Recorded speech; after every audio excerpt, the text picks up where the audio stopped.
is this? Look, I'm sorry, whoever you are, I haven't got time for this right now. I'm expecting my brother any minute. He's been out fighting the culture wars. I'm expecting him very soon, and we're going to do a podcast. I am your brother. My God, James. Mon frère. Mon brave, come in.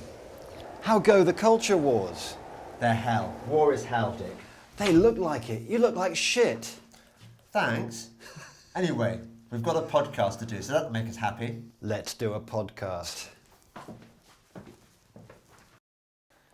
Okay, Dick, before we start the Delingpole podcast, which is not going to be called the Delingpole podcast anymore, for reasons I shall explain. Right.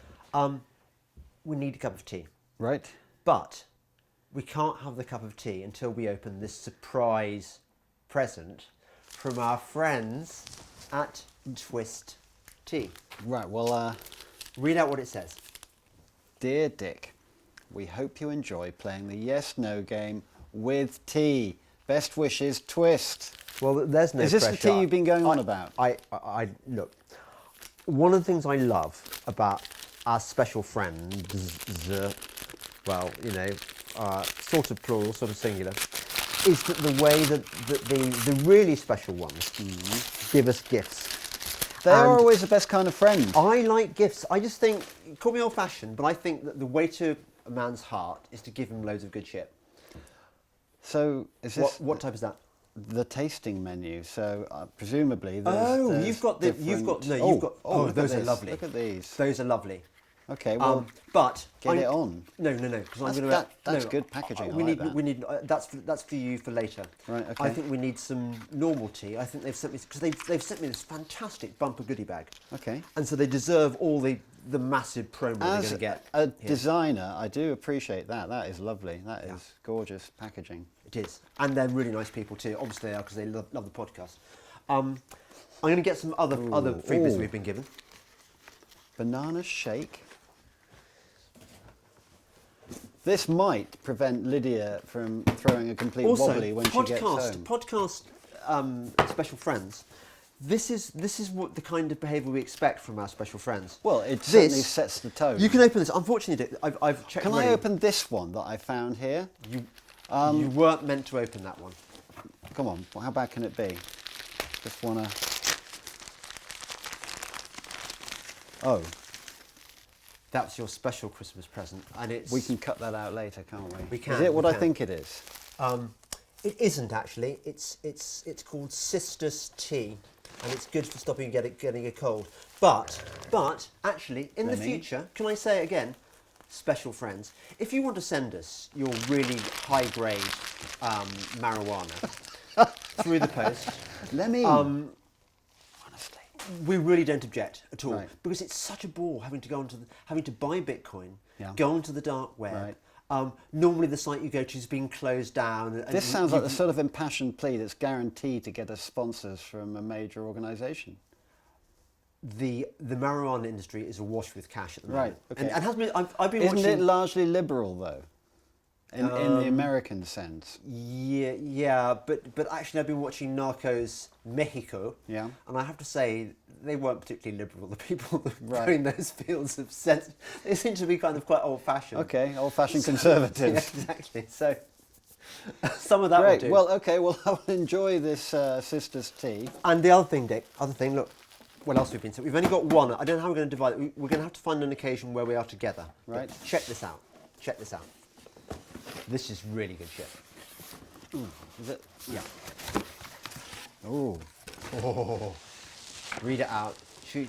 Show the camera. 'cause Fishers. We've now got London visual. dry gin. We've now got visuals as well as sound. Fishers. Open it up. Look at the bottle. Look at the bottle. Is it? Oh, Yes. Show. Not the cups. The cups are well, no, the cups look the cups nice. are nice. The cups are nice. Yeah. Anyway, that stuff I had it when I went shooting nice. with a previous podcast guest, Right. William Sitwell, the disgraced William Sitwell, the yes, man who's of course, who became nationally famous for, for probably being not rude the- about vegans. I mean, how can that be Lenny, wrong? What's There. the matter? Isn't it good to have on camera? Finally, people can see how vicious and evil your dog is. It's lovely. I think you're the only person who sees it that way. No. He just Anyway, wants to tell that us he's stuff, here. Fisher's gin. I had several glasses of it on the shoot, and it's really good stuff. It's proper posh quality, that is. Right. So that's good. We do love gin, and you know what? The time we'll be together is over Christmas, so let's do it Where you do drink gin. as much as possible. I've been do you know I have not been drinking almost for 3 months. Of your Lyme cure Yeah. thing, and the vegan enforced veganism. I think we should talk about that later on in the podcast. But first of all, can we make a cup of tea so there'll be a cut? I'm breaking the fourth wall here. Yeah. But there's going to be a cut, and the next scene you'll have is Steaming a cup of cups tea. Yeah. I like it. Yeah. So let's go there. Right. Watch out for. Oh, James. I'm so glad that people can finally see the evil of your hound. They're not going to see it that way. They're going to see it as a horrible man who sat on a lovely dog. Yeah. Look. Oh look, people will be able to see his Ace of spades. Oh, There you go. You stay with Daddy. That's nice. so, Dick, welcome to the not Delingpole podcast. Okay, you genuinely haven't yet explained to me why it's no longer the Delingpole podcast. I don't know, but Breitbart have decided they no longer want the podcast, Right. which is, well, I asked not to reason why. No. So either it means the podcast dies, or it means that the special friends gather together and make it possible for us to carry on doing the podcast, through the crowdfunding method. Right. And people have said to me, some of my crowdfunders already said, we don't want to do it through Patreon because Well, it's pretty much out anyway, isn't it? Well, They're no, gradually... apparently Patreon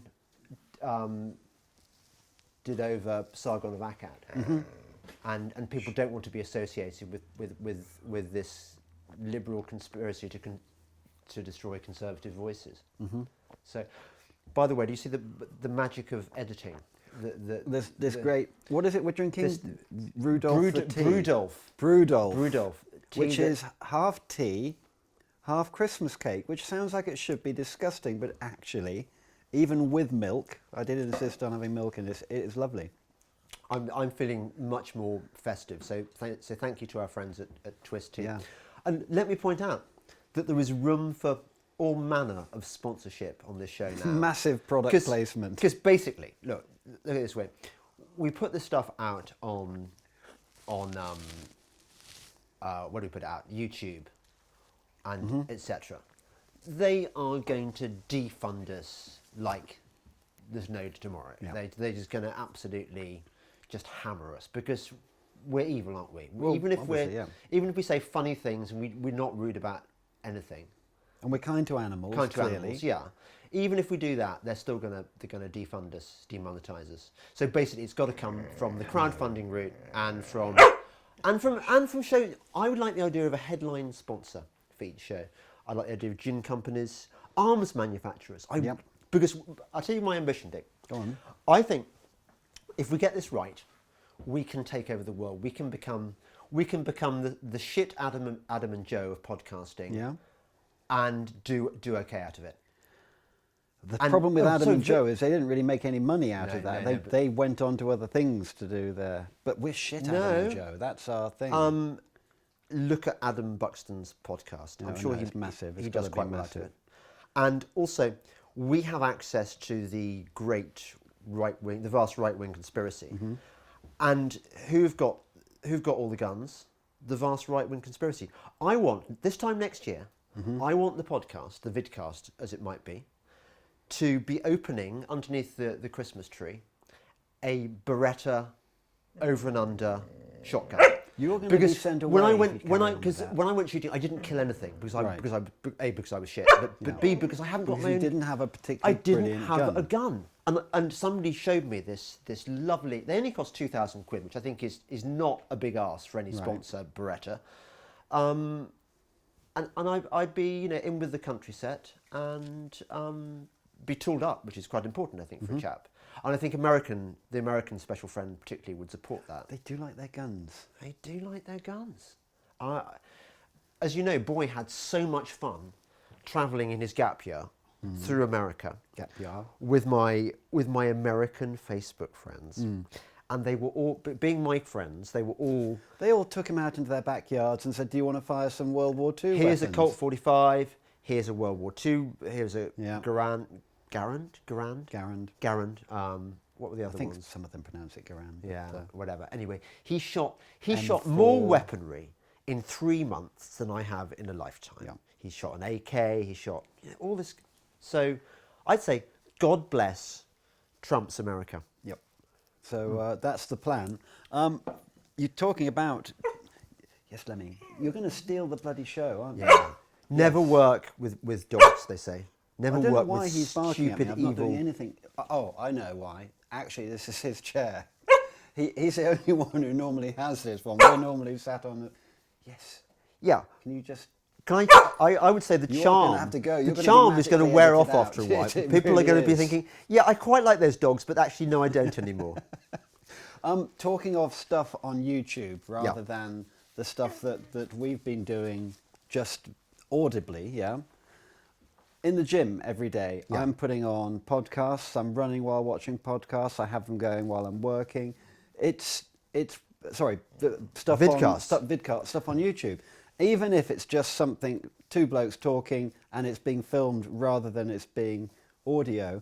So there's a whole world of stuff we can do with that. Now, But so who do was I you listening to? reckon, Dick, that vidcasts are the way forward? Because I'm not down with Well, I the don't people know who how do you this make the stuff. money out of them. I don't know how anyone makes them pay. No, but well, it's the same with podcasts. You do it through crowdfunding, obviously. But my question to you is it worth it?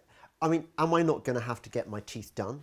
Am I not going to have a hair transplant to make me look sexy enough for this kind of shit? Yeah, I think that the thing about not being a Perfect 10?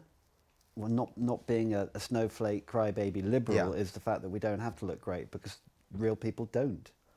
Right, we're keeping it It's real. the authenticity, We're isn't keeping it? real. Okay. Yeah. Yeah. So, who have I been watching, I hear you ask? Yeah, who have you been watching, Have you Dick? heard of Dave Cullen? Is he a pop musician? No, he's a ginger guy. He's on our side and he does culture war stuff. There's a whole world of stuff out there. You watch one and they link up to others. Is he bigger than us? Oh, at the moment, I should imagine he's much bigger than us. He's even got a sort of a little cartoon avatar. Oh, okay. Yeah. Well, we can get We one of should those get knocked cartoon out. avatars. By the way, Dick, sorry, this is your special skill. Mm-hmm. I want merchandise. Yeah. I want loads and loads of merchandise because what I'm going to do as part of the fundraising thing, we're going to have various tiers of specialness. Mm-hmm. The highest tier, I think, is probably going to be friend, and then below that you get special friend. Right. Below that special. So it's all branded gear, like Yeah. James's friend. Yeah. And what can it be called, by the way? What? If Delingpole Podcast is gone. Oh, not the James Delingpole podcast. I thought either that or the second best podcast in the world. Right.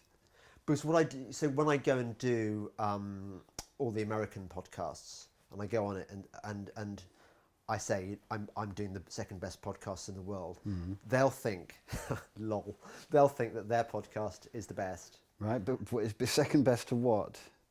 Your old one. It's kind of false modesty. Right. Because I know this is in fact the best podcast in the world. Other ones, I mean, we talked briefly about Sargon of Akkad. I've only recently started obviously I'd heard of him, actually watching his stuff. I'm doing a podcast with him. And you know what? What? He comes across as not remotely right-wing. He's actually... not. I know that's his whole thing. He has to tell people till that he's blue in the face. Yeah. But how he is even painted as right-wing, I simply can't work Everyone it who is out. not Occupy or a Black Bloc or a Corbynista is these days a Nazi. Right. That's that's the world we live in now. And to the point of defunding him. I mean, that's just right. You are going to go. I think we're going to push you out. We could probably, do you know what? We could probably budget if we get enough money for a vet that euthanize. Is that the friendly euphemism these days? It's much easier to ask him to leave the room. You don't have to have him put down. Look, I know it's your... Lenny. I'm sorry, Dick, but he's not doing himself very good PR, is he? Here. Look, he's absolutely lovely. He just wants his tummy tickling. Yeah. It's like when I went diving with great white sharks, and all they wanted to do was just have their tummy tickled. They wanted to eat me. That's all they wanted to do. Was that really so much to ask? Are you comparing Lemmy to a great white? I rather like the great white sharks, actually. So no. Lemmy was very affectionate towards you earlier. Yeah, all right. I just think it's a shame that he's letting himself down now we're filming. This is so ruining the continuity of thought. What were you talking about? No, exactly. I'm terrified of my own dog. Yeah, consult your book. Right. What I've got down is my usual list of interesting topics. Yes. And one of them is the TV that we've been watching. And we had a little Twitter spat. Not a spat, but people were suggesting Ozark. Because that was going to be the thing. You're going to go, Lemmy. Right? Yeah. This is it. Yeah. No, go. Go. Right? Oh my God, he's coming near me. What do I do? No, so you can't indulge him. You can't say... If he goes, he goes. Out the room. We go. Out the room. I wonder whether any listeners can get the we go no, reference. The one who might get the Dougal and the Blue Cat reference. But you said it. Oh, right. Dick. All right, I didn't realise it was a whole thing you were setting up. People like guessing things. Right. Ozark. Why is it no good? Because I really enjoyed it. I watched the whole of the first series. Okay. And, I thought it was great. It's a while since I watched and then rejected Ozark. For a start, I get slightly irritated by the comedy series that he was on previously. Are you judging that on... No, partly. I just think... That's so you, that it is. was... what's it even called? What's his previous comedy thing? Yeah, boy keeps making me watch it. And I don't know. It's meant to be the comedy that shows you've got really good taste in comedy. All right. Okay, but that aside, I think it keeps pulling its punches. Mm-hmm. In the same way, I stopped watching Better Call Saul because it seemed to me that kept pulling its punches. Like, go back to the A-Team. The reason A-Team is Satan is because they kept blowing up and nobody died. And I know there's ultra-violence in Ozark, but it seems to me that everyone's kind of got a heart of gold, really, and... What, in Ozark? Yeah. They're all thoroughly foul. Well, I hate the family. They're all horrible. I hate the dad. I hate the daughter, the whiny teenage daughter. Why doesn't she die? The whiny wife. No, it just really annoyed me. Right. So okay. I'm not taking it. Did you watch the whole thing? No. Or that's a problem, isn't it? I didn't. It's got lots and lots of twists and turns, and it's Game of Thronesy in its changes of directions, Is it? and people getting killed who you least expect. It may be that I just went through. Sometimes I do reject things for the most. Oh, I'm as bad as you in that respect. I will sometimes give something 2 episodes before I will. I mean, the wife finds the programs, and I watch and reject them, and it's down to some evenings where you are just trawling Netflix to try and find something to watch. In the same way, I was rude in my last Spectator TV review about a series which actually, in the end, I thought was pretty good. Right. It's the one where this woman with a young child and a husband, for no reason, stabs this man to death by a lake when they're out having a picnic one day. Right. And you start out thinking, well, what's the mystery here? She's a woman. It's the kind of stuff women do. With 7 more episodes to go, you knew that wasn't. There was more to it than that. Right. It was a why done it. You had to work out why the. And the reason I'm sort of waffling here is I can't remember what the bloody thing was called. It was a huge hit in America. It'll come back to me anyway. People can look up in the Spectator if they want to and find the name. Right. But weirdly, when you get finally to the end, the convoluted explanation as to why this thing happened and why she did what she did and why she's actually sympathetic after all was kind of worth it. And it was the other thing that sort of where I was torn between liking it and hating it was really quite sleazy and porny. And when you're sitting down with the wife watching this sleazy porn stuff, unless you kind of want to be put in the mood for a shag, if all you're doing is sitting there and you want to watch a good TV plot, you kind of find all this sex and stuff a bit extraneous.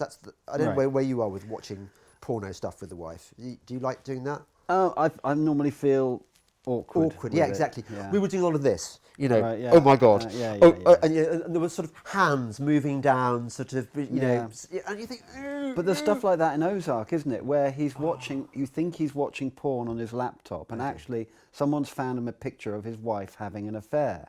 And it turns the whole thing on its head. You think, he's a sleazeball. He's talking to clients. And he's watching this. Right. And then you think he's watching stuff of himself, and you think that's a bit sleazy. Then it turns out, so they're constantly turning it on its head. Arrested Development. It's really quite Arrested clever. Development was the comedy series. That boy, he was a connoisseur of everything on TV, just watches non-stop TV. Yeah. And he says, like, if you don't think Arrested Development is just like the funniest thing ever, then you're like, It was like getting beyond. Seinfeld, I suppose. You've got no taste, basically. You are the crappiest dad in the whole world.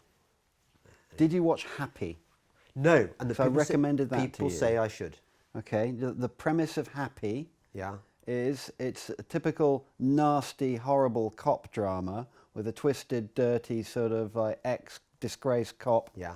Except he's got an invisible friend who is a fluffy, blue, flying unicorn. And does it work?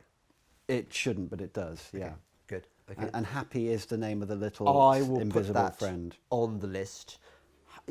I gather you've started watching Narcos Mexico. I've watched one episode and I'm already loving it, not least because at one point the Mexican military produced a Hotchkiss machine gun, which obviously had me, well, I won't say moist because that would be unpleasant, but yeah. It would be unpleasant, wouldn't it? But I'm sure got me very excited. Many of our American special friends would understand that you I'm sure they would. Moist over weaponry, so that's good. And also quite plausible. I mean, even though it was a French World War I machine gun, it went all over the world because it actually wasn't a bad piece of kit. I was very interested to discover where Sensimilia came from. Yeah, I didn't a very good know explanation of why it was the without seed and it could be packaged that. I thought that scene was done really well, where they show the bundle. One bundle against another, and the drugs boss immediately sees the sense of this, and the sense of this. Amelia. Orca, you're going to sit down because you're being quite awkward. I know you lend a bit of diversity to the whole. Awkward. So later on, some people on Twitter, and I don't know, there is not a place in hell hot enough for these people, have been saying, actually, Narcos Mexico, they like the Pablo Escobar ones, which are, have you seen Narcos? Oh, all of them, yeah. Yeah. They're very good, but I think that Narcos Mexico is very much the equal. And it's got... Now it's in its stride. I mean, this is effectively the fourth season of Narcos, isn't it? They do really good set pieces now. Some of the party sequences and the coke-taking sequences. Haven't got to any of that yet. Right at the end, there is the most epic, drugged-up shootout. I think that of sort of Scarface proportions. You know how people say that the box set TV has sort of transcended cinema, and I have to say I think they're right. That Narcos Mexico, on its game, is as good as Scarface, is as good as Goodfellas. It's Godfather. Good as, yeah. It's all of those rolled into one, isn't it? And you can ration yourself with it unless you want to do the typical binge thing, which I can't do more than one episode a week. No. Only the young can do that. But I do think that we need another World War II drama. I think it's been... Do you not think? Yeah, never too many. No. There's been a bit of a lull, it seems to me. The BBC's virtually stopped doing stuff about World War II. They became obsessed with World War I, which is fine. Well, you know, it was a good sign when they did, when I know it was a film, but doing Dunkirk, and people had very varied opinions of it. But I'm getting quite into the whole Dunkirk thing on the reenactment front because of it'll be the 80th anniversary coming up. So it's sort of...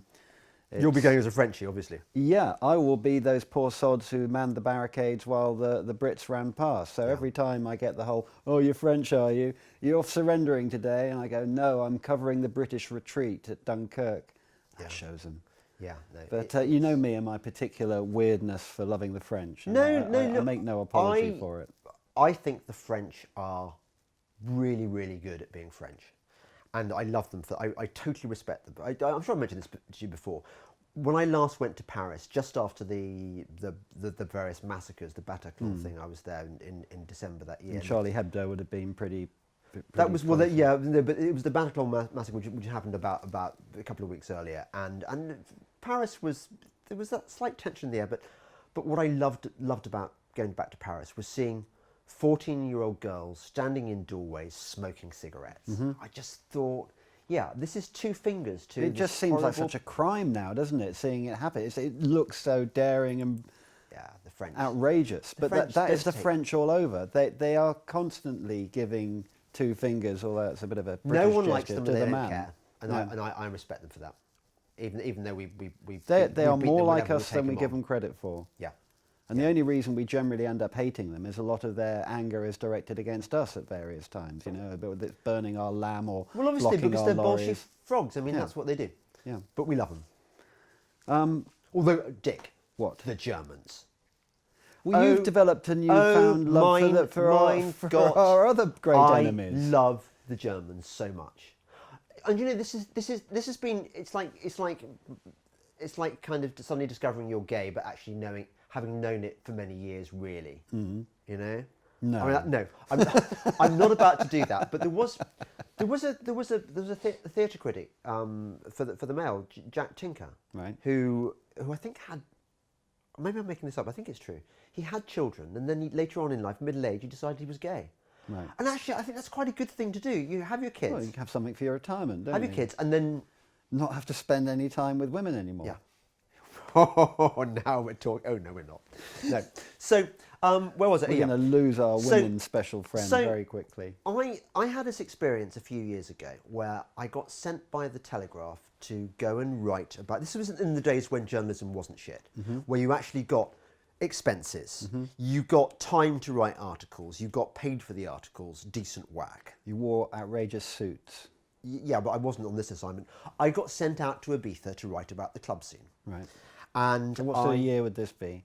About 20 years ago. Right, and blimey. And I stayed at a hotel which was swarming with Germans. And we're supposed to hate the Germans. They're supposed to put their beach towels on the deck chairs so we can't lie anywhere. That old thing. I got on like a house on fire with the Hun. I just thought, I played water polo or whatever, the Wasser polo I suppose it would be. I had all sorts of fun with these krauts, and I thought this feels wrong and yet right, because after all we are all Saxons. Well, they're the Saxons and we're the Anglo bit, I suppose. But you know what I'm saying. And my Lyme disease. Thanks for asking, Dick. My Lyme disease. You did say we were going to come on to it later. Okay. So So I went, and we may come back to it, but for my treatment for my Lyme disease, and thank you, by the way, for all those special friends who helped fund my... You got your funding, didn't you? That was spectacular. It was very good. I went out to Frankfurt and got treated by German doctors and nurses. And there was nobody I would rather have put a needle in my arm than a German nurse. Not so much the doctor, apparently, though. Well, that was quite. Yeah, that was quite funny. He sort of doctors aren't as good at doing. He needles jabbed as around. nurses. He was trying to put in a cannula. Cannula, yeah. And he jabbed around and said, "You're sweating," and I wanted to say, "Yeah, because you're hurting me and you're not hitting hitting the vein." But I didn't want to embarrass him because it would have upset his professional pride. So I said, "Yes, I am." And then he said, "Perhaps one of our lovely nurses would." And I said, "Yes, I think so. I think so." Please. Yeah. But anyway, so I spent it's a well-known fact 2 weeks in Frankfurt, which the Germans hate. The Germans think Frankfurt. You ask in German about Frankfurt, and they say, "Oh yeah, we hate Frankfurt. It's really boring. There's so many nicer places." I like Frankfurt. I like being there. Lots of nice restaurants. My best ever sushi I had in Frankfurt, even though I wasn't really supposed to eat fish or meat or anything because of this bloody vegan diet. Can you imagine, Dick? I mean, you spent years as a vegetarian. About 8 years, yeah. Yeah, okay, 8 years. But I can tell you, your 8 years as a vegetarian was not nearly as bad as my 3 months as a vegan plus. Vegan, I mean, dropping the milk, the cheese, the few things that make vegetarianism bearable. I couldn't imagine it. It wasn't just that obviously I missed the meat and the cheese and the milk and the butter and the etc. Eggs. But yeah, I kind of cheated occasionally with eggs, but because in order to get some vitamin B12, because vegans, the reason they look so ill is because they're not getting enough vitamins. You can't get, apparently the only vegetable you get vitamin B12 in is seaweed. Apparently it's in Marmite as well. Yeah, Marmite's not a vegetable. No, but it's vegan. Oh yeah, right, okay. Anyway, yeah, whatever. Yeah, but it gives you thrush, doesn't it? Or candida. Does it? Yeah, well, of course it does. It's yeast. Yeah, well, you've got to It's have hardly it. It's gonna not help going your to give it yeast. to you. It's going Yeah, to it's going to feed it if you've already got it. But the point was, Before we have not Marmite only was I suing us- banned from eating meat or anything nice, just vegetables. Also, I was off the alcohol No, that's what I was going to say. And- That's a double whammy. and off the sugar. Yeah. So no cake, and off bread. At which point you ask yourself, is life worth What living? can I eat? And what else was on? Oh yes, and I wasn't allowed to eat tin food. Right. So you can imagine how basically you're allowed to eat hummus and lentils. I think that was about it. Hummus and lentils and anything made with coconut milk. Right. And so what is your one piece My of prognosis? advice for... No, Oh, no. For, before you give us that, obviously, which we're Yeah. interested in, but your one piece of advice for someone who had to eat vegan food, what is the best piece of vegan food for non-vegans?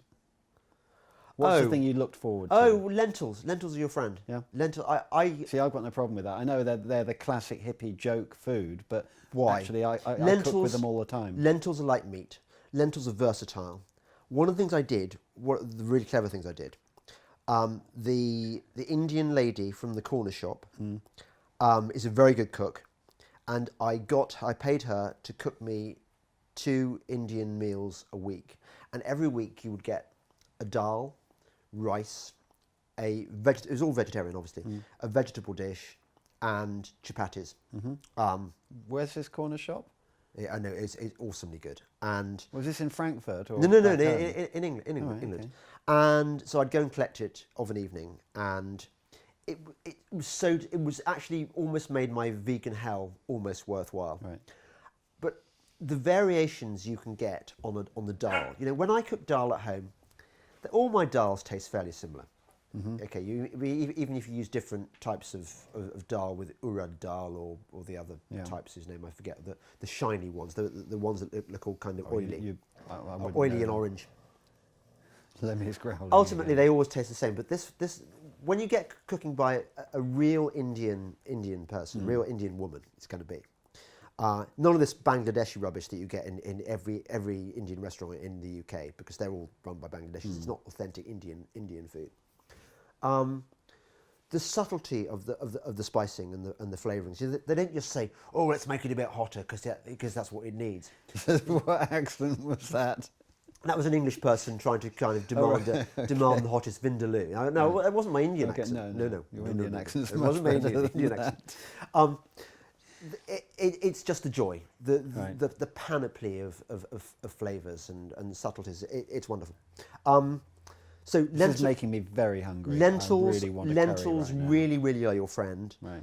And almond milk is your friend. I started eating almond milk porridge, which I have to say is nicer than porridge made with milk. I really got used to We it. tried almond milk recently, and it was a no go. And maybe we needed the sweetened stuff or something. But No, I use non-sweetened. Right, okay. I do the hardcore stuff, and I have it with loads and loads of pumpkin seeds, and banana and raisins in it, Right. and it's a good way to start the day. Okay. Yeah. And are you going to live? What is the prognosis now? Oh, now I you've don't been know. through The all thing this? is, okay, so I went to this. I reckon it's amazing. This place called Infusio, which doesn't give you antibiotics. Now, there are different schools of thought on how you treat Lyme disease, which is about the hardest disease to treat in the world. I mean, cancer's a doddle compared with Lyme. It's just so elusive, and not helped by the fact that the medical establishment doesn't really want to acknowledge it if it even exists. Yeah. So it's a very niche illness, which only specialists are dealing with. Now, Infusio deals with it not through antibiotics, which is the conventional route, but using naturopathic methods, using a laser bed therapy, using IV cocktails like Myers cocktail, which is what they give to cancer patients, high dose magnesium, infusions of turmeric, antibacterial stuff, antiviral stuff, and then at the end of your fortnight being on these drips with these German nurses doing stuff. So what they do is they take these, they liposucked out of your lower back, out of the fat. They suck out the fat, and then they clean it up in the lab. And apparently the stem cells are inert when they're in your fat, but when they remove them and put them in liquid and clean them up, they suddenly become, and then they drip them back into your arm, and in about 6 months' time, which hasn't happened to me yet, I suddenly feel way better. But we can talk about, we'll have a special Lyme cast in the future, because it might be interesting for people who've got Lyme disease, for example, and are looking for a way out, because you know, a lot of them are coming out of the woodwork, and it's a number that is only increasing. I have become a Lyme service for lots of people. Well, and you knew that I'm that happy would to do that. happen. No, that's good. I like helping people. I've gone and signed up with the Caldwell Lyme charity, and I'm wearing one of their Lyme awareness bracelets, whatever you call these things. But a Lyme awareness bracelet, I think. I don't think it's a bracelet. What do they call them? They're made of Band, caring band.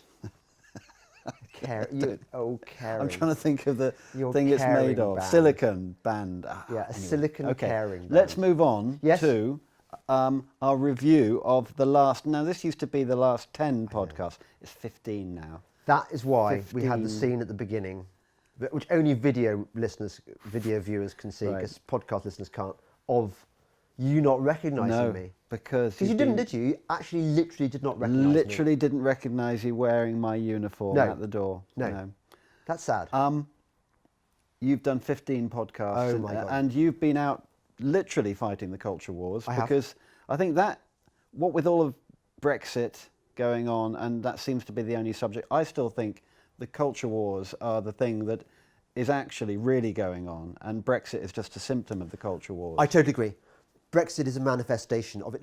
Look, That's what I meant. Brexit is the Trump revolution, is Viktor Orban, is Marine Le Pen, and the Gilets jaunes, is Salvini. You go on and on. All is Bolsonaro. All around the world, people are sick to death of this Davos-style, European Union-friendly, UN globalist political elite, which is not remotely interested in the views of ordinary people and wants to suppress their views, indeed. And Brexit was the people saying, "Well, sod this for a game of soldiers. I don't like this. I don't like political correctness. I don't want this." This really annoyed me today. The Advertising Standards Authority, or one of its offshoots, banning adverts from gender stereotypes. And you think, hang on a second.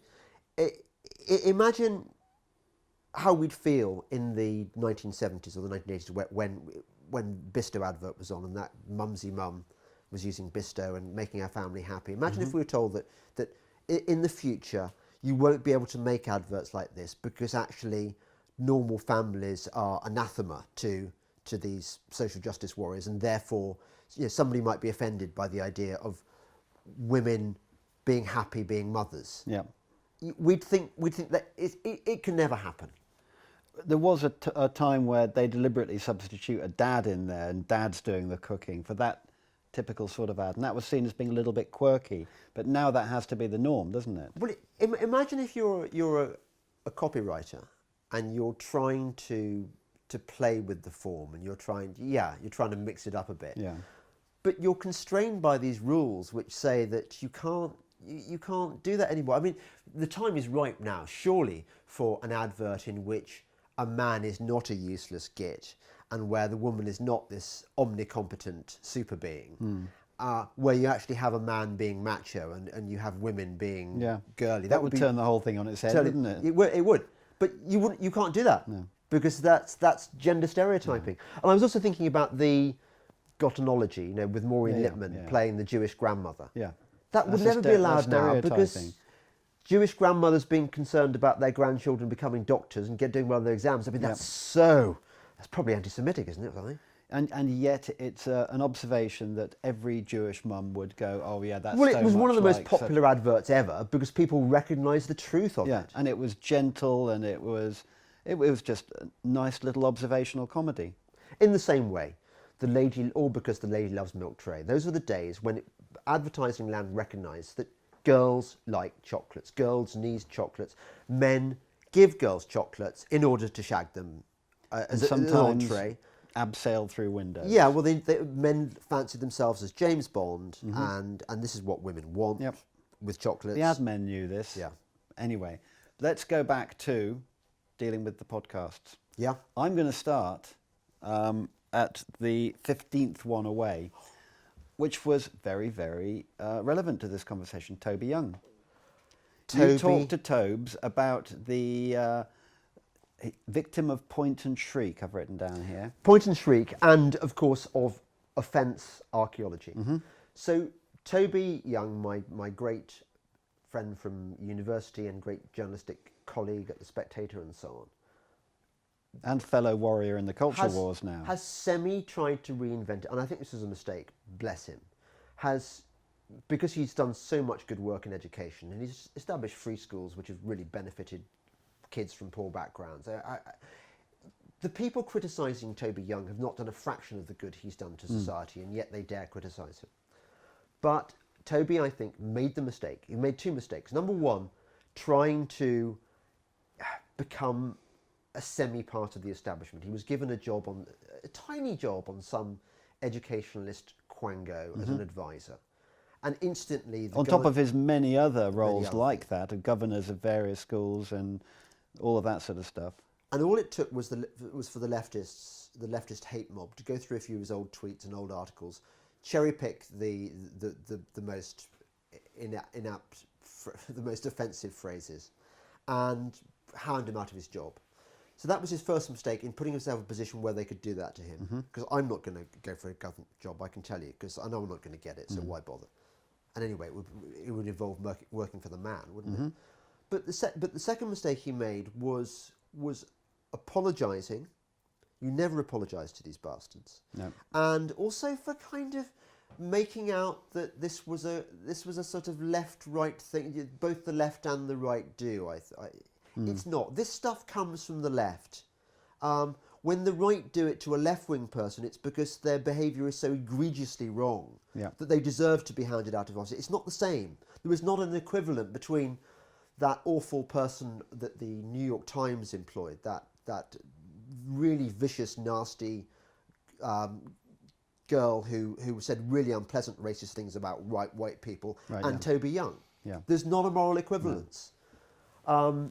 But yeah, I think it's very sad what happened to Toby, and I think it's so typical of the malignity of the left that they were able to do that to him. Well, even now that he's actually writing about it, about his experiences, they're coming out again, and it's sort of, that they won't be happy until they've got us all. And they'll work down by the most standout examples like Milo, working their way down to the more moderate people like Sargon and Toby. He's even further more moderate. So if they're going for people like Toby, then no one is going to be safe. No, exactly.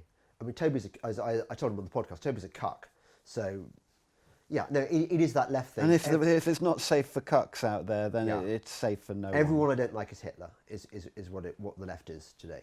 So, yeah, next podcast. So that was Toby. Next one, could you remember what it was? Yeah, it was Chris Snowdon. Well, anti-nanny state, and you were talking a lot about the sugar tax. Yeah.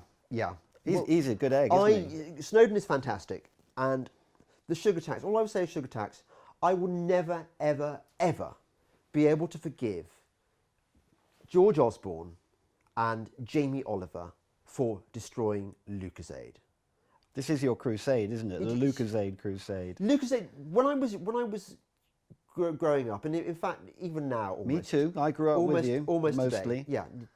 I used to think that if ever I had to go to a firing squad, my last request would be a glass of Lucozade. I loved Lucozade, and to have it I would rather have a glass of Lucozade than I would a glass of champagne. Old school Lucozade, but Yeah. not least because I hate champagne anyway.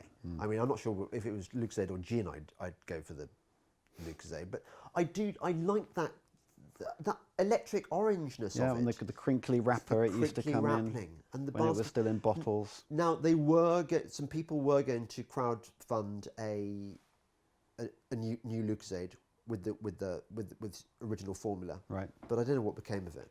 But they would have my support were they to do so. Well, isn't the evidence that all of those drinks that kept their recipe and just bumped their price up instead to pay the sugar tax rather than avoid it, isn't all the evidence that they carried on doing a lot better and no one went for the reformulated stuff? I can believe that. I haven't read that article, and if you can find a link to it for me, that would be fantastic. I just I hope it's true. So if any special friend has Well, that evidence, I bet Chris Snowden's got access to Probably. that sort of But stuff. that would be- It that may would be- even have been one of his that would be a pieces good that- news story that I could write Well, about. Ribena was another one that I think reformulated, Yeah, and yeah. they were Bastards. handing it out at stations and They stuff. killed This is they a killed new Kenny. They killed Ribena. Yeah. Did they kill Brew? Yes, because You'd have thought the Scots. they were stockpiling it. The Our Scots special Scots friend are has so been building up a bolshy. cellar full of it. aren't they? I mean, Yeah. the Scots. The worst people on Twitter.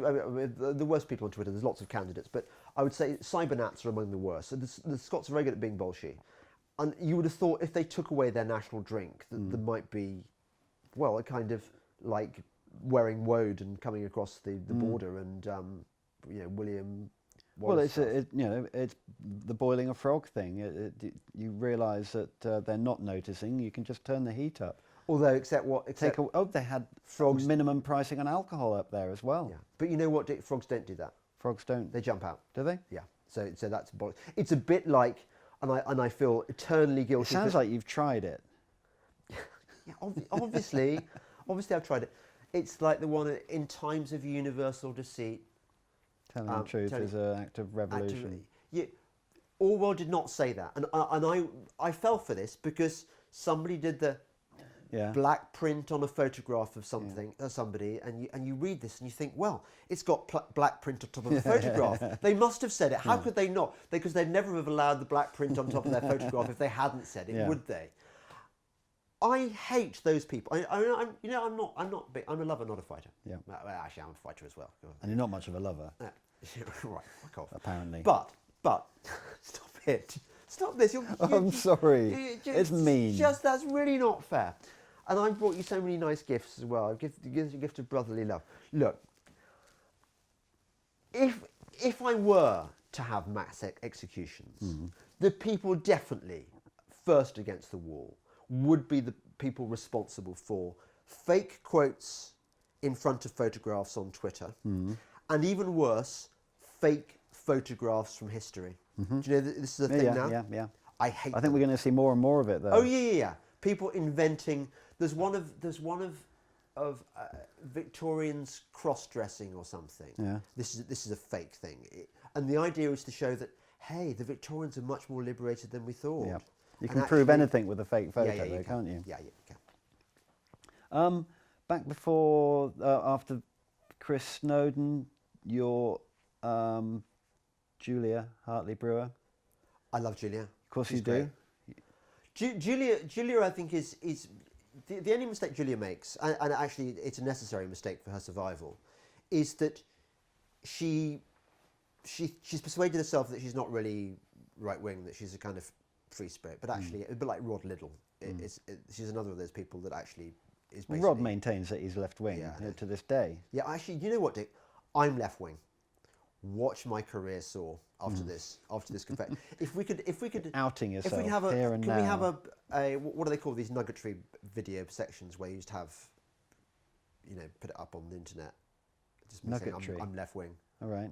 I mean, it'd be like one of those fake quote things, Yeah, do it. and people will know. Black text now over a I've- now I've said photo. it, I'm left wing. Yeah. watch my career rocket.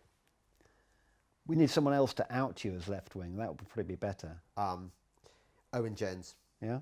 Owen Jones and... Oh, someone Starling. said one of the things they wanted to see out of this podcast Yeah. was us saying nice things about the following people. Oh, yes. And I think Owen was on there. Jean-Claude Juncker. Okay, I'll do those two, first of all. Owen Jones wears really nice knitwear, and I think if I were gay, I would definitely be very happy having sex with him. I mean, although, do you know what? Actually, quite interestingly, I had, just before I came out here, my family, boy, girl, and wife, all said that they would happily sleep with John Cena. Who? He's a wrestler. All right. I think that's how you pronounce How it. would you know about wrestlers? We saw him on the Graham Norton show. I'd never heard of him before. Why would you be watching the Graham Norton show? Because when your foul teenage children come back from school Right. and university, you have to watch the shit they want to watch. Neither of my children seem to watch TV. No, well, you've escaped all that. Right. So, okay. Okay. So Jean-Claude Juncker, I really loved him much more when he totally dissed Theresa May. Right. And what was the word he used? Nebulous. I didn't. Where did he find that word? Where did a a Luxembourgish man... Luxembourgeois, a drunk?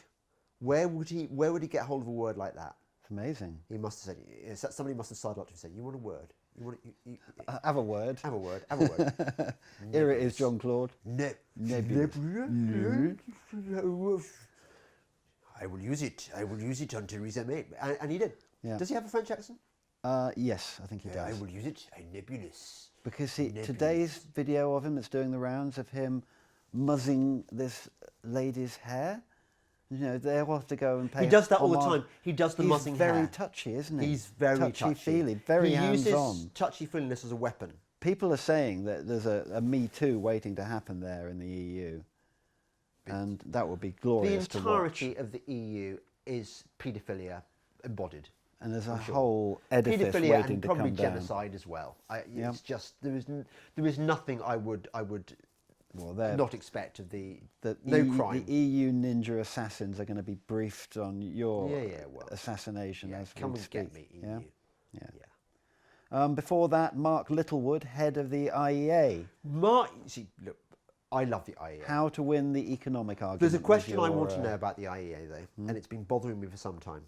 Not who funds them. Who fnuds them? Who floods them? Who fnuds Fnuds. the IEA? Because do you know what? They always wriggle. They wriggle like stuck insects on a pin. They do. Yeah. Yeah. But no, Mark Littlewood. And you know the interesting thing about Mark Littlewood, and I think this is a gift I have. I have a gift, a magical gift for bringing out people's interestingness. Mark was desperate to talk about football. Yeah. And I thought, no way. I'm not going to let somebody talk about football on one of my podcasts. Right. At the final section, I sort of unleashed him. You know, I released the hound. Yeah. And instead of sort of biting my leg or just going to sleep and being really boring, Yeah. I watched the hound run. You know, instead of going to sleep like your hound, I watched the hound run and frolic and gamble. And it was really interesting Yeah. watching the hound of football frolic and gamble. So well done, Mark, for making sport interesting on this one occasion. Right. So that was good. So before that, it was Sutiam Godazi, the amazing 16-year-old Iranian girl who is So, unexpectedly conservative. I rarely in my later life have I felt so uncomfortable as I did when approaching this pretty 16-year-old girl that I'd never met before and saying, come to my my secret room, come to my hotel and record a podcast with me. And I took her out to lunch beforehand. And I mean, this was totally honest. I was a great admirer of hers, having seen her tweeting, and I was thinking, this girl is really, really sound. She was brought up in Iran, in a particularly religious part of Iran. She wore the hijab for the first 11 years of her life, and she came to England and decided off her own bat that Islam was oppressing her and that she didn't want any part of it anymore. She wanted to live the Western life, and she decided she was a conservative. How brave is that? That's incredibly brave. So I was desperate to have her on the podcast, and I took her out to lunch, and I wasn't sure quite what the How does one behave in those in the age of Me Too? You know, do you sort of peck him on both cheeks? You know, in the way that one used to as a chap with a girl, or do you sort of maintain a very frosty distance? No, anyway, it all passed off fine. Right, and she came across very well. I mean, occasionally you realise, yes, sure, there is a 16-year-old girl there, but there was a much older head on those shoulders. Yeah. And you know, she's going places. She wasn't so hot on the digressions. They don't have much hinterland. No, of course. That's where you're going to fall down on that front. Then it was Yaron Brook. Is he the Jewish-sounding guy? Sorry, Yaron Brook is a libertarian, Ayn Rand. Yeah, that's the one. So he's an objectivist. And he's got this outrageously Israeli-style accent. Is that right? Is that what his accent was? I mean, I think he was in the Israeli military. I mean, I don't we just love the Israeli? We didn't even do Fauda. We didn't. Well, no, I think we've covered Fauda before. But just a reminder, everyone should watch Fauda. Yeah, Yaron Brook was fascinating. He was fluent, animated. Surprisingly, didn't like Trump. Although, can I tell you something about Trump? Yeah. I thought that all people like us, all people on the right side of the argument, all really conservatives who totally get it, recognise that Trump is the business. But then the other week, my Swiss friend went out to interview Tucker Carlson, and he doesn't like Trump, or rather, he's disappointed in him. And you know, Tucker Carlson is as sound can be, is he not? He's absolutely he hates the left. He recognises how totally evil they are. He recognises that Alexandria, what is it, Ocasio-Cortez or Avocado, whatever her name is, nightmare. That she is the horrifying future that faces us if we don't support people like I'm having a sugar low here. Right. Yeah. I'm just. Anyway, he does not think that Trump is doing a very good job, right? Which I thought was fascinating, because I thought that he would be. Well, it's an angle, isn't it? I mean, it's sort of he's been made up to be so much the Messiah that anything that he does fail to do is going to be, reflect badly on him. But he's constantly doing unexpected things, and that's part of the joy of Trump, isn't it? Yeah, but he was saying that he hadn't built the wall. He was kind of too flaky to really do the necessary stuff. I mean, I think he has had several wins, like his Supreme Court picks, for example. Yeah. He's now redressed the balance, whereby the Supreme Court was just a leftist talking shop, and now it's not. But boy, did that hurt, though, didn't it? I mean, and the low taxes. I think that's got to be good. America was paying far too high taxes. I think he's been fighting good things, doing good things on the culture war front. I think he's so yeah. The dogs are about to perk up because they've just heard their mum has returned. Okay. You're going to go and see your mum, Orca. You won't stay here. Before that, Dr. Craig Wright, your Bitcoin Aussie. No, interesting, because lots of people, well, I say no, 3 or 4 people said, look, he claims to be Satoshi, the guy who invented Bitcoin, and is not. I sort of didn't really form a view, because I'm not in a position to form. Who knows who Satoshi is?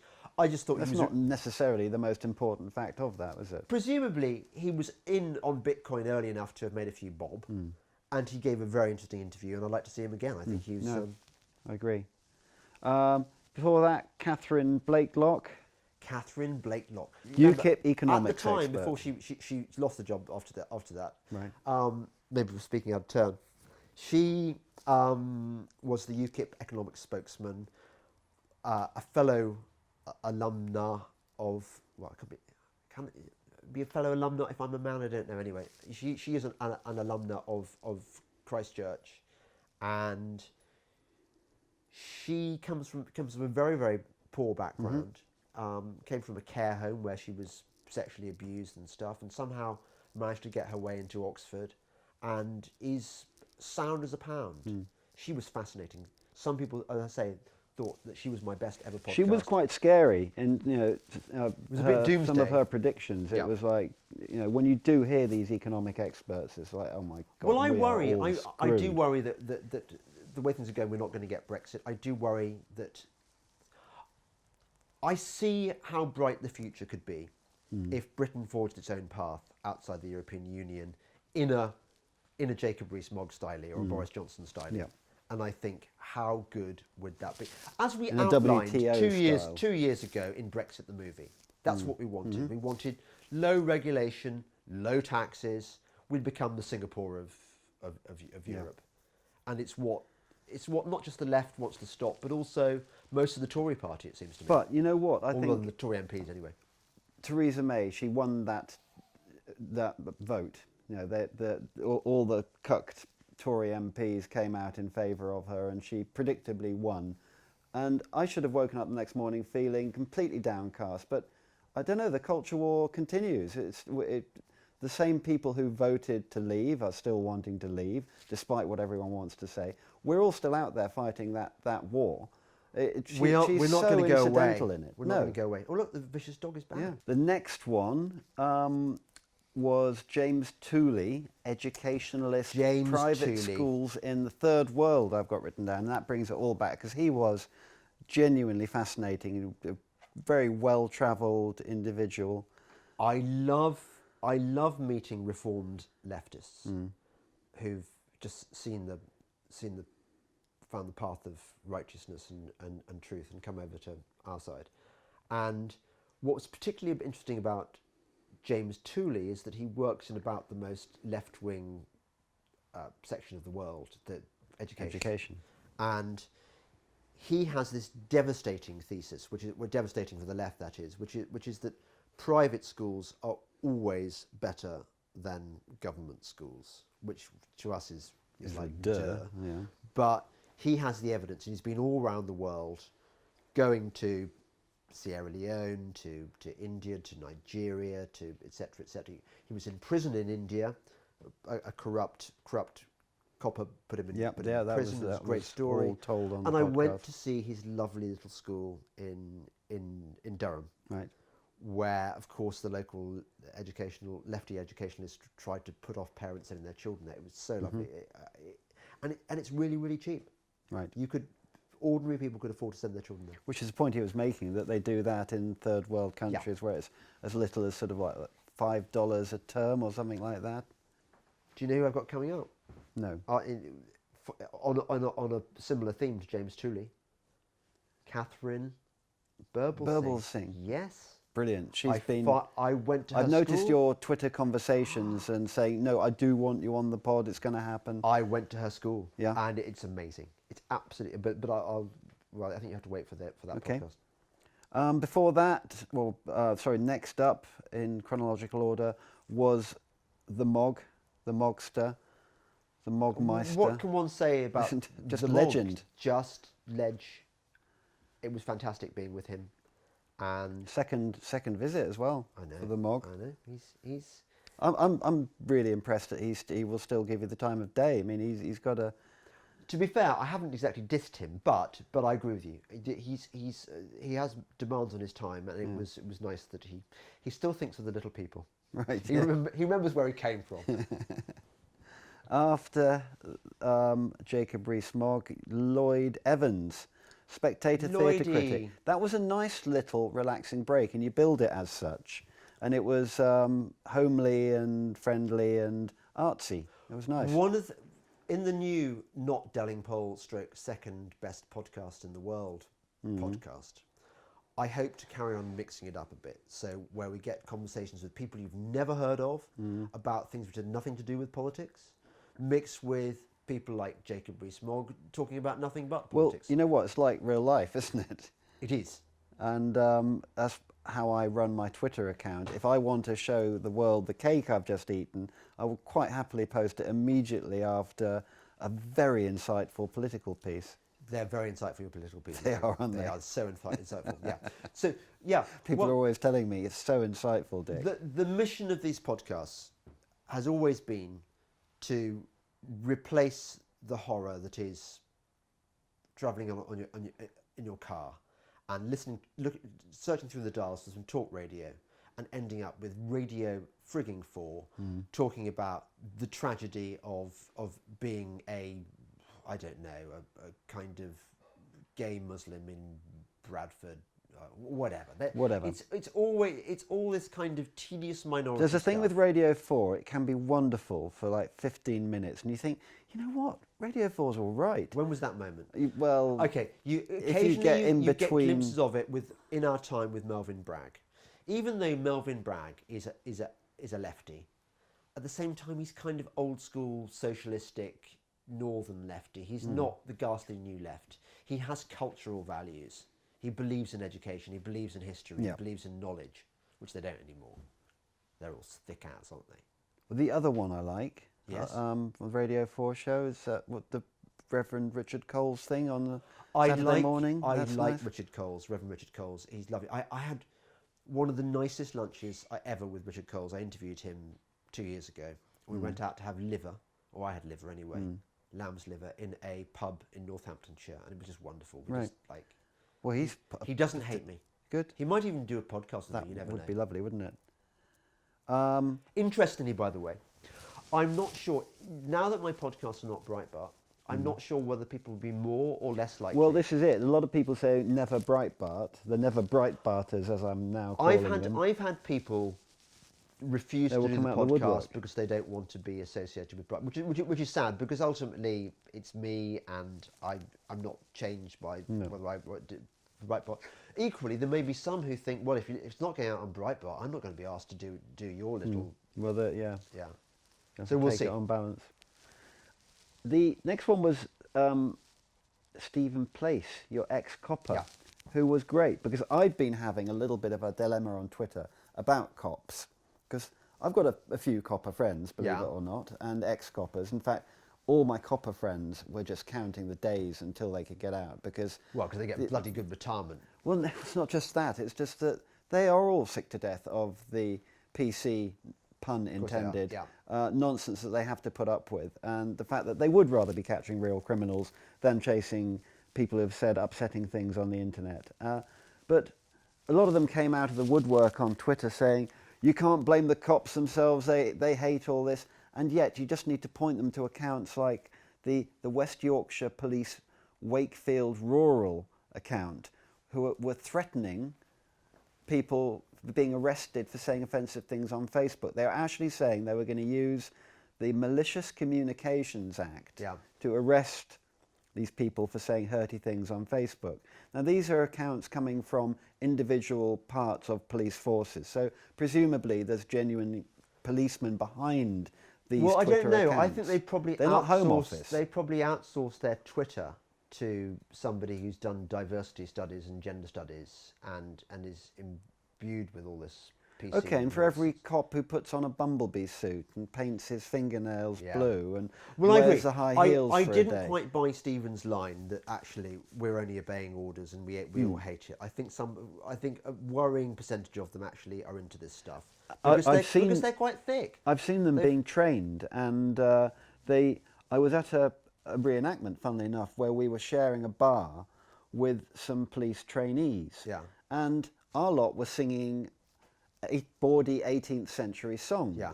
Oh, you and weren't. the police trainees were constantly looking at their training officer to see whether they could laugh and enjoy they it. could react, yeah. And it was like, are we allowed to find that funny? And it was horrific to watch because it was obvious to me what was going on. Yeah.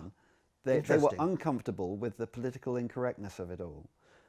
And, they didn't want to seem to be laughing and enjoying themselves at something that was quite obviously... How does the 18th century song go? I couldn't possibly repeat that for you. Oh, really? I wouldn't be able to remember it, but it was, okay, right. songs about prostitutes in bars and that sort of stuff. Yeah. But, just the usual traditional bar type stuff. But he was good. I liked him a lot, and I'm enjoying was a nice bants chap. with him on Twitter even now. Because he was the one who said Ozark was good, and I'm saying I don't get you sometimes. And, All right, yeah, all right. So, Ozark. which leads us almost up to date. We had Ben Spence, journalist, millennial Spence. meme artist. I loved Ben. I love him. I'd like to see him again. He's really sound, really bright. Yeah. Gives That one came hope. Like our cameraman, gives us Gives hope of the for next millennials. generation. Yeah, Yeah. They're not just every now and again you meet a millennial who's not gives you hope. high on kimchi and beard juice or whatever it is they do. God, they are annoying though. They really are. Just how did... I suppose it's like the Great Plague. God decided that he would blight the world with, frogs and boils, and then millennials. Is that how the Great Plague happened? Yeah. Right, okay. Dublin Festival of Politics was your last two. Well, Dublin now, the Festival... sound quality... Sound quality was just... It was difficult. Because nothing to do with me. I started listening. I thought, what am I going to... It's like listening to someone else's Walkman while they're wearing it. But cut through that, great unmissable stuff. Oh. With some lovely Irish accents, it has to be said. It is nice to hear. Did anyone say feck? I don't think they did, but... No. I tried to make some Irish jokes. I tried to get into the spirit, because that's what I do. And can I say, Dick, that when this plan works, the plan is for... In 5 years' time, I want you not to have to, work. You're going to be doing shit with me. We're going to be a thing. We're going to be the Dick and James. Obviously, I'm going to do other things. I won't do everything with you. But we're just going to go around the world and do stuff and just shitpost. Do stuff at reenactments and all that Yeah, sort whatever. We'll do, and I can see that we're going to build a loyal crowd of special friends and friends with our merchandising, with our crowdfunding thing. We're going to have special events. And we're going to be able... The more support we get through crowdfunding and sponsorship, you can get your name in lights, the more cool stuff we're going to do. I mean, I'm concerned at the moment, for example, that there's not enough diversity in this panel of two of us. Right. We're both white, middle class. In fact, we come from the same family. Where are the black people? We'll be able to afford black people on the show. Yeah. We'll be able to afford disabled people. We'll get lessers. I know some lesbians who will happily participate on the show. I know... I've got so many gay friends, you would think I were gay. In fact, I probably am gay. What else? Disabled people. I know some disabled people who would happily come on the show. We can cover those diverse bases. Great. We can have better locations. We can afford better cameramen than we can afford to pay our current wonderful cameraman. I'm sure he'd appreciate that. Yeah, I think we can afford to... We can't mention his name. Do you know why we can't mention his name? No. We can't mention name, can we? No. We can. Is it allowed? Yeah, Alex? Yeah. Seriously. You've not just broken the fourth wall, you've just gone and smashed it. I don't want to get you into trouble because... Same thing. Associating with... It's a bit like Toby Young. We could do for Toby Young what his old tweets did for him. No, for you, I mean. We could do for you what Toby's old tweets did for him, is what I was trying to say. Yeah, well, anyway, so that's the plan. Obviously, I'm going to carry on with Breitbart, but I kind of, I think it's about time I was like, we became like the Milo, without the kind of scandal, That would be good, wouldn't it? Though, scandal will never be far behind because they're going to try and bring us down. But we're not going to, we won't be. Yeah, but I've got them banged. I've got my get out of jail free. What's that? There was footage earlier on of me being nice to the dangerous dog. So people are going to suddenly think I'm nice. My cover was blown. Yeah. So what were you about to say? But what was the last thing we were going to do? Oh, special friend. I have a message to you because you are my very special and only friend. Only with your support can we create podcasts and vidcasts of the magnificence that I think you will require in the future. So here's what you need to do. You need to go to my website, which is delingpoleworld.com, maintained by a fantastic Canadian who just looks after me so well, and I love him very much. He's called Richard, and he lives in the backwoods of Canada, and he's one of us. You go to the website and you will find the details, I'm going to post them up, of where you can give your crowdfunding donations, and you can communicate with me. You can tell me what stuff you want in the podcast. I mean, I may ignore you completely, but I probably won't, because I'm quite interested in hearing what you've got to say. and you can help me decide on the direction that it's going to go in, and obviously you can help make it incredible. Just think about that. You can help make the Delingpole Vidcast podcast incredible. We can change the world. We can make the world a better place. We can destroy the left and create this right-wing libertarian paradise. And wouldn't that be lovely? I think it would. There'd be unicorns. There'd be what else would there be? Porno lesbians. The right kind of porno lesbians. I mean, not the sort of not prisoner cell block H, but actually, yeah, proper ones. What else? Just really good box. Lurchers Don't Bite You. Really good series on Netflix. Just like better than Fauda, even better than Babylon Berlin. Fine teas, gin. Artisanal gins. You would be able to ride to hounds without injuring yourself and getting banned by your family from doing so. It sounds like it's going to be great. It's going to be great. So help me build utopia. You'll find the details at my website, delingpoleworld.com. Okay, now, one more thing. I know a lot of you have been asking for the yes-no game, and I've got some sort of slightly sad news, which is to say that we haven't got the budget for a full yes-no game in this episode, but obviously when the funds start rolling in, we will be able to have a mega luxurious, deluxe yes-no game. Until then, we've got, sorry, it's a bit cut price, I gather. Well, the yes-no game I've got here. Yeah. It's a yes-no Brexit special. Oh, is it? Yeah. Okay. And so you've got to guess what the common thread is, but Okay. I don't think it should be too difficult. Okay. So we've got, let's go for a random selection here. Stuart Andrew, MP for Pudsey, which apparently is a bear, I think, isn't it? It is a bear. It is in fact a bear, a really annoying bear. Annoying bear? I'm guessing no. Right. We've got Guto Bebb, MP for Aberconwy. Yeah. Sounds No. like it's possibly in Wales. No. No. Nick Bowles, MP. Double plus? No. I don't want to make the no into a positive, but the world's second worst Wickhamist after Seamus Milne. Michael Ellis, MP for Northampton North. Nope. Tobias Elwood, Nope. MP for Vicky Ford. Nope. Kevin Foster. Nope. Lucy Fraser. Nope. George Freeman. Nope. No, definitely so not. What do we think? I think, do you know what? What do I we think these people have in common? I think I've worked it out. I think the reason they're all no's, you could have gone on, it would have been very depressing. I'm afraid it's a very long list. These are the people that the Conservative MPs who... Conservative Conservative and MPs in the universe we're going to create, they won't be MPs, which is why they're MPs. They all voted to keep the worst Prime Minister in history in power.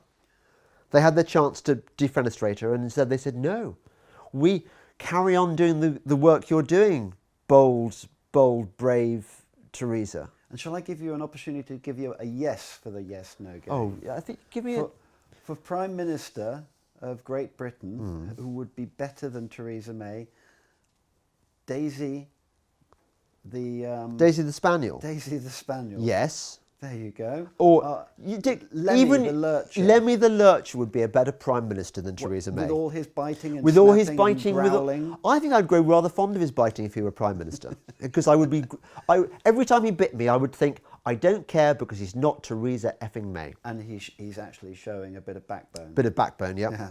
Which is sadly lacking in the current incumbent.